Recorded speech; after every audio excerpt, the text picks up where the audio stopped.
Welcome back, learners, to the part second of lecture on history of English literature, which covers 300 years from 1700 to 20th century. Neoclassical age roughly covers the 50 years period from 1700 to 1750. One of the important poets of this age was Alexander Pope, who was a famous satirist and who made satire as the chief representative medium of expression of this age, in the same way as in the Elizabethan age, drama was the representative medium of expression. Alexander Pope's chief works were A Rape of the Lock, which is a satire, The Dunciad, an essay on man, and an essay on criticism. Another major satirist poet of this age was Jonathan Swift, who had given two satires in English prose in the form of the Battle of Books, which projects the struggle between the ancient writers and modern writers in a library, and Gulliver's Travels, which projects the journey of an explorer to the strange lands of pygmy statured human beings and the giants. Features of this age, as it has been told, that the satire became a representative medium of expression of this age.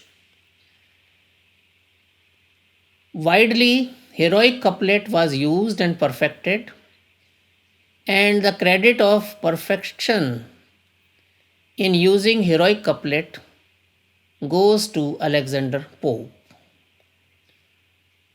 Mostly, the works of this age reflect the life of the upper class of society, or the elite class of society, or the aristocratic class of society, as the protagonists of the works of this age are either rich nobles, brave generals, beautiful fashionable ladies, and the like. To give an example, the protagonist of Rape of the Lock is a beautiful, rich, aristocratic lady named Belinda. Mostly the works of this age represent the life of the upper class of society and their activities like clubs, game of cards, ball dances, snuff taking, and other activities. Important dramatists, poets, and novelists of this age was Oliver Goldsmith, who was a multifaceted personality and who had written novel, drama, and poems. His famous novel is Vicar of Wakefield. His popular and famous drama is She Stoops to Conquer. And about this drama, it is said that this drama was proving to be a flop, but Oliver Goldsmith invited literary dictator of that age, Dr. Samuel Johnson, to witness this drama. And after he came and saw this drama, This drama became so popular that made Oliver Goldsmith a popular and famous dramatist of his age. Oliver Goldsmith has also written poems like The Deserted Village, in which he has commented on the disappearance of small villages due to rising industrialization and the migration of people from the rural to urban areas in search of jobs. It, it was also known as Age of Criticism, as it was the age of the literary dictator Dr. Samuel Johnson, who had compiled a famous dictionary and who had given critical works to the world of literature, like Preface to Shakespeare, in which he justified the tragicomedies written by Shakespeare. He has also pointed out features of metaphysical poets, particularly conceits, in the poems of the metaphysical poets in his work, The Life of Abraham Collier. And he defined and pointed out the features of pastoral elegy in his work, Life of Milton. After Neoclassical Age came the Transitional Age, which covers the period of roughly 50 years from 1750 to 1798. It is known as Transitional Age because it contained features of both the Neoclassical Age as well as Romantic Age. The important poets of this age are William Cooper, James Thomson, Thomas Gray, and William Collins. The famous poem of William Cooper is On Receipt of Mother's Picture Portrait out of Norfolk, which is a famous and one of the most sentimental poem on mother. James Thomson has written poems on the four seasons of the year: winters, summers, autumns and autumn and spring. Thomas Gray is known for his famous elegy, an elegy written in a country churchyard, in which he laments the unsung and the dark life of the common man of the village. And William Collins, whose famous work is An Ode to Evening. After Neoclassical Age came Romanticism, the age of Romanticism, which covers a period of roughly 30 years from 1798 to 1830. This age began with the publication of the lyrical ballads, which was jointly written by Wordsworth and Coleridge in 1798. Some of the features of this age was return to nature, as nature and its objects became the central theme and center of attraction for these poets. It was also the age of common man because prominence was given to the common man of the village and his problems in the poems of these poets, like Solitary Reaper, The Idiot Boy, Lucy Gray, who is an orphan child brought up by nature, and the like. Another feature of this age was that lyric became a representative medium of expression in the same way as satire had become representative medium of expression in neoclassical age, and as drama became the representative medium of expression in Elizabethan age. Poets of this age were influenced by the ideals of the French Revolution, like liberty, equality, and fraternity.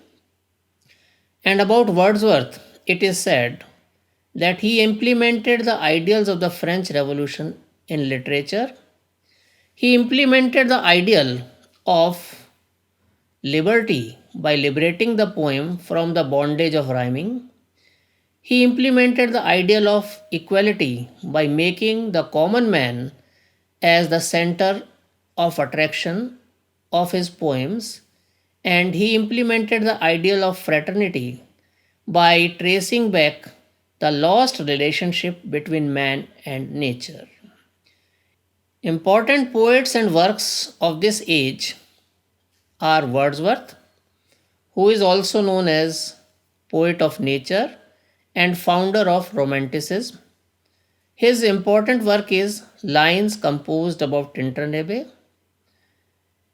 The next prominent poet of this age is Samuel Taylor Coleridge, who was not only friend of Wordsworth, but he was also relative and one of the co-founder of Romanticism. Coleridge's famous works are Kubla Khan and Rime of Ancient Mariner. Another famous poet of this age is P.B. Shelley, who is considered as the finest lyricist of English language. His famous works are To a Skylark, Ode to the West Wind, Prometheus Unbound, and the youngest poet of this age, who enjoyed a very brief span of life of 24 years, is John Keats, who was popularly known as Poet of Beauty and whose popular and famous works are Andaman and Hyperion. It was not that in Romantic age there were only poets, but there were some prose writers also, like William Hazlitt, Charles Lamb, J.B. Priestley, and Oliver Goldsmith, who perfected the style of writing essays and prose in English. After Romantic age comes Victorian age, that roughly covers the period of 50 years from 1850 to 1900, and as the title suggests, it was named after Queen Victoria, who was ruler of England at that time. Important poets of this age are Lord Alfred Tennyson, who was also poet laureate and whose famous work is Ulysses. Another famous poet of this age is Robert Browning, whose famous poem is Rabbi Ben Ezra, and he had perfected a new type of writing in poems known as dramatic monologues, like My Last Duchess. Another famous poet of this age is Matthew Arnold, whose popular and famous work is The Scholar Gypsy. Important novelists of this age are Thomas Hardy and Charles Dickens. Credit goes to Thomas Hardy for painting the rural life of England during this age. His famous novels are The Mayor of Casterbridge, Tess of D'Urberville, and Jude the Obscure. Another famous novelist of this age is Charles Dickens, and he is credited with painting the urban life of England during 19th century. His popular and famous works are A Tale of Two Cities, David Copperfield, Oliver Twist, and Great Expectations.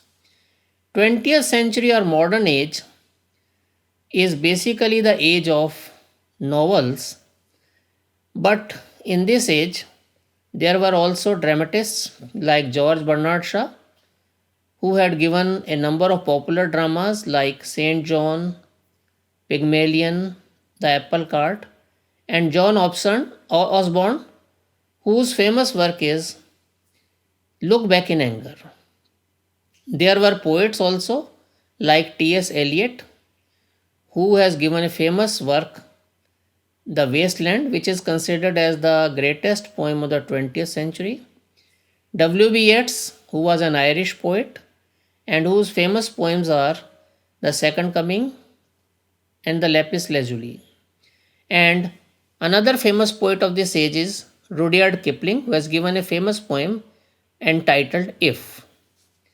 As I have told you, that this was the age of novels, as novels became the representative medium of expression in 20th century.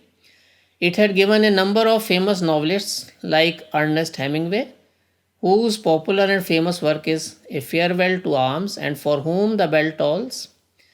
Then there are novelists like D.H. Lawrence, whose famous work is Sons and Lovers, E.M. Foster, whose famous work is A Passage to India, Aldous Huxley, Brave New World, Graham Greene, whose famous work is The Matter of the Heart, and a lady novelist, Virginia Woolf, who has given novels like To the Lighthouse and Mrs. Dalloway. Thank you very much. Have a good day and nice time. I hope you have liked this presentation, and please write the summary of whatever I have told you today as an assignment. Thank you very much once again.